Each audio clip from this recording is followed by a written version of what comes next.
साथियों, पर दोष दर्शन एवं अहंकार से बचें पुस्तक आपको पढ़कर सुना रहे हैं लेखक पंडित श्री राम शर्मा आचार्य जी के विचारों को।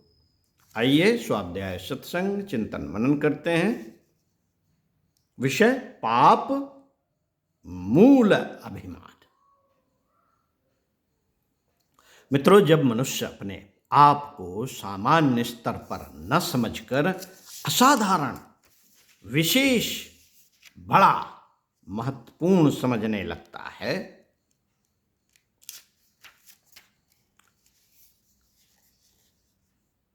तभी अभिमान का अंकुर फूट निकलता है,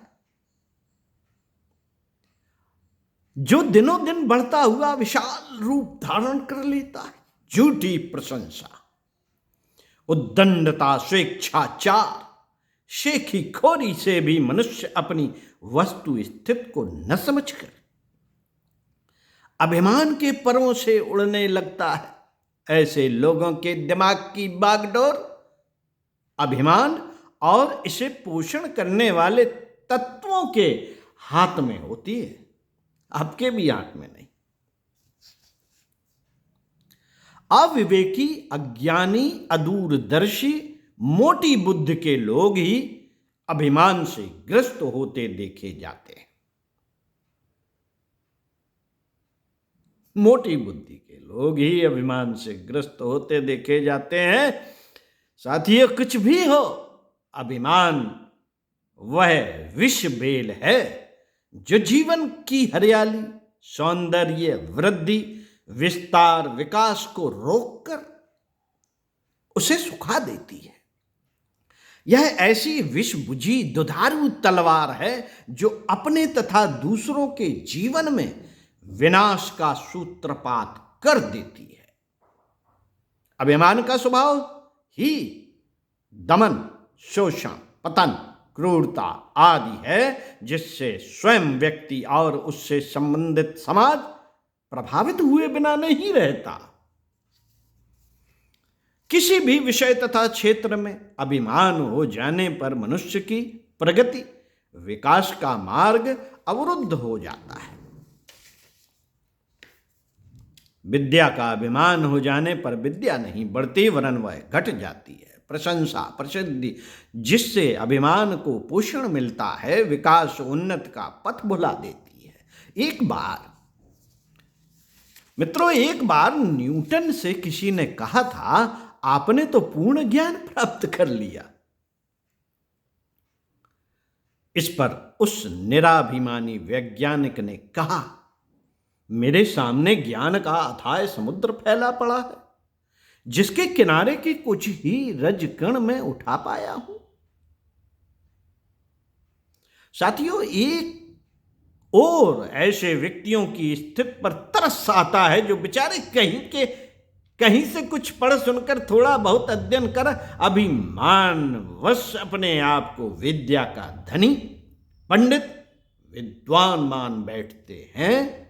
अपनी विद्वता, पांडित्य की दुहाई देने वालों की स्थिति एक खोखले पोले ढोल की तरह ही होती है। अपनी विद्वता, पांडित्य की दुहाई देने वालों की स्थिति एक खोखले पोले ढोल की तरह ही होती है। अपनी होशियारी, अध्ययनशीलता का अभिमान रखने वाले विद्यार्थी दूसरे से पिछड़ जाते हैं। कला, विद्या, शक्ति, सामर्थ्य, सभी क्षेत्रों में अभिमान सफलता और प्रगति का मार्ग बंद कर देता है।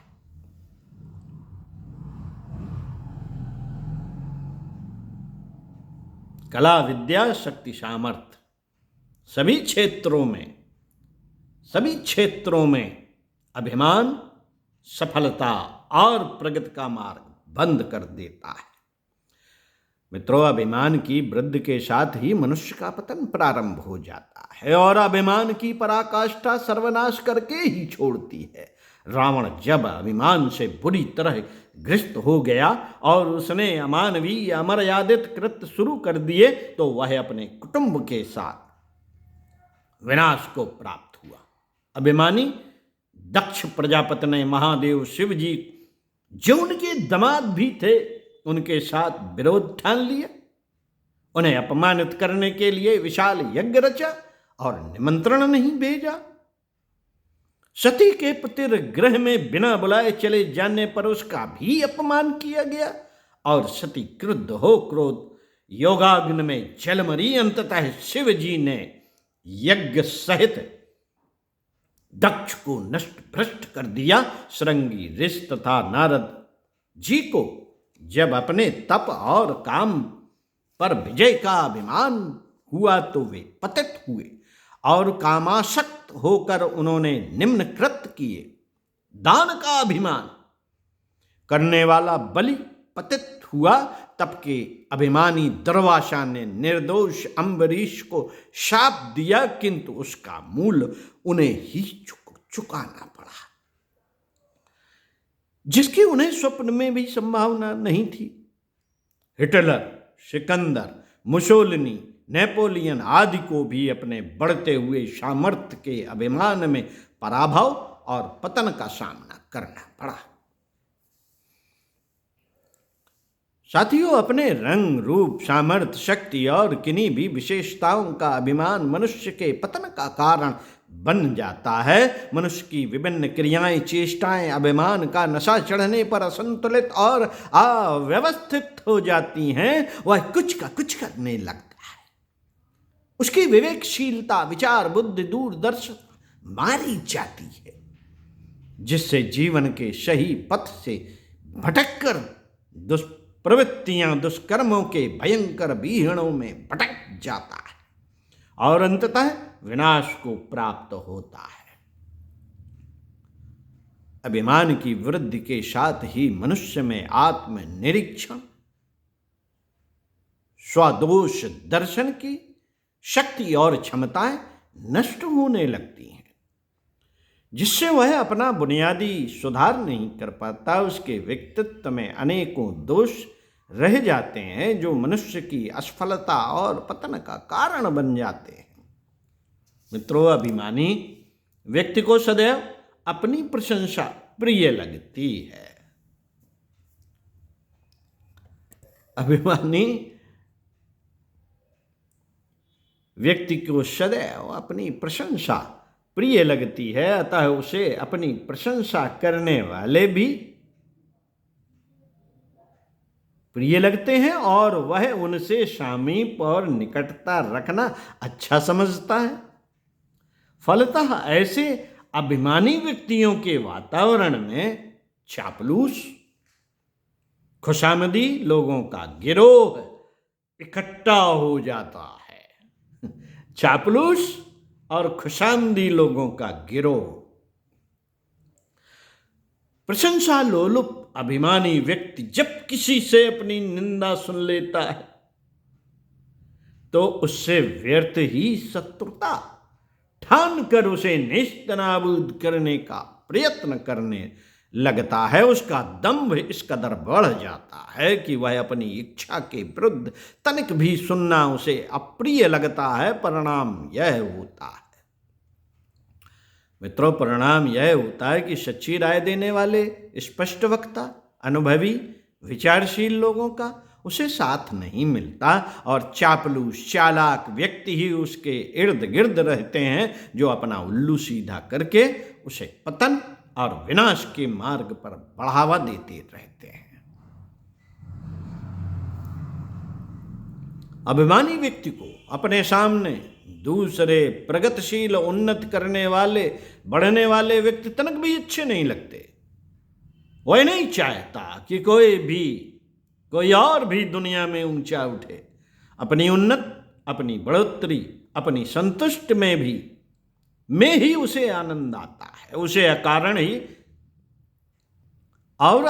ही वह प्रगतिशील तत्वों से ईर्ष्या, द्वेष रखकर उन्हें हानि पहुंचाने का षड्यंत्र रचता है,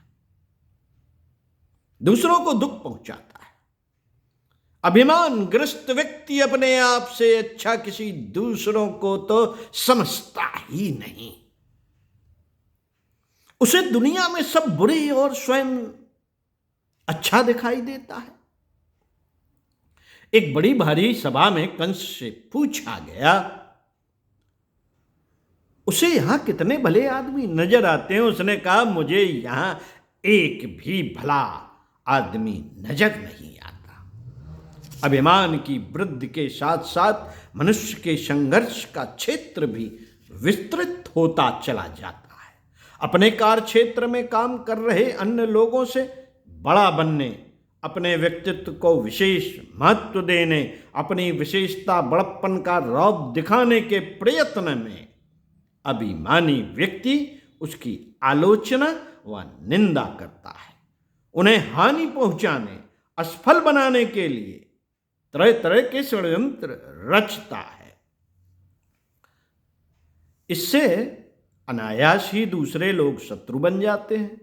अपने उक्त व्यवहार के कारण दिनों दिन उसके विरोधियों, शत्रुओं की संख्या बढ़ जाती है और यही पतन, असफलता, विनाश का मार्ग है। साथियों, उसकी सारी शक्ति विरोध, द्वेष, षड्यंत्रों में नष्ट हो जाती है। रचनात्मक दृष्टि से वह कुछ भी नहीं कर पाता।